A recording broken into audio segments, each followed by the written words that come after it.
On a décidé de faire rentrer la robotique collaborative pour robotiser une machine qui est dédiée aujourd'hui au sablage de plaques de plomb, afin d'améliorer les conditions de travail de nos collaborateurs et en limitant les temps d'exposition aux particules plomb ainsi que les TMS. Économiquement, l'automatisation de la machine de sablage ne suffisait pas à elle seule à couvrir à rentabiliser le robot. C'est pourquoi nous avons choisi la solution EasyFlex afin d'avoir un robot flexible et déplaçable de poste sur d'autres postes de travail, qui nous permettrait encore une fois de limiter les TMS et la pénibilité pour nos opérateurs.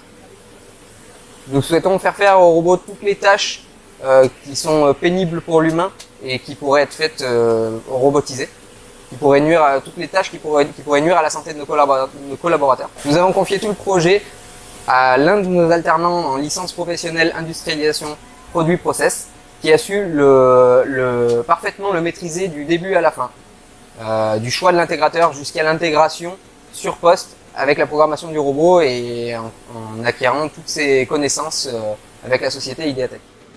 Donc nous voulions faire rentrer la robotique collaborative dans l'entreprise MGF Grimaldi.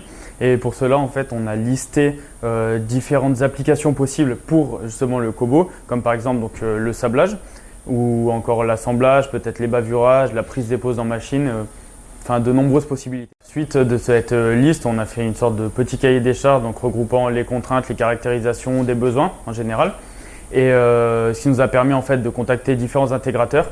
Et ce qui nous a plu chez Ideatech, c'est justement tout ce qui est en rapport avec le transfert de connaissances, notamment pour en fait arriver à être autonome par la suite et pouvoir nous programmer le cobo sur d'autres postes. Le projet m'avait l'air simple à robotiser, mais en fait, c'est en y réfléchissant plus, en fait, il y a beaucoup de problèmes, de points à prendre en compte en fait, et qui sont des réels problèmes pour le robot en fait, pour tout le système même.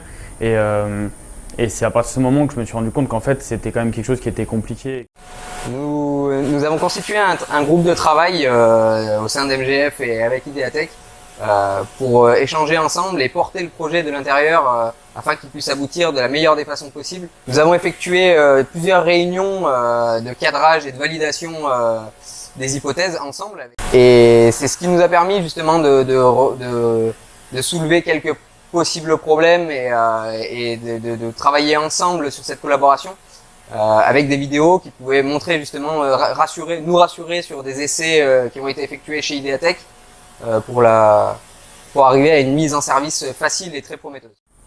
Donc il y a une formation en fait directement sur le terrain, donc directement sur le poste de sablage, avec comme on peut dire le tableau blanc juste à côté. Grâce à cette formation, en fait, j'ai pu réaliser donc le programme du cobo qui tourne actuellement dans nos ateliers de sablage. Donc j'ai également pu participer donc à d'autres problématiques, comme ce qui était par exemple le traitement de surface, car après le sablage, il faut brosser les plaques de plomb pour pouvoir enlever les résidus de sable. Donc celle-là était une problématique à traiter, ou encore par exemple comment est-ce que le robot rentre dans la sableuse, comment est-ce qu'il récupère les plaques, où est-ce qu'il va les poser, comment elles sont conditionnées. Donc tout ça, c'est des problématiques auxquelles j'ai pu aider à répondre durant la formation. Grâce à ce groupe de travail qui a été créé, nous avons pu mettre en place facilement le robot et aujourd'hui il est fonctionnel en moins d'une semaine. Nous avons particulièrement apprécié l'approche de la société Ideatech qui nous a permis d'acquérir toutes ces compétences en robotique et de nous transmettre ce savoir-faire pour mener de nouveaux projets futurs en quasi totale autonomie.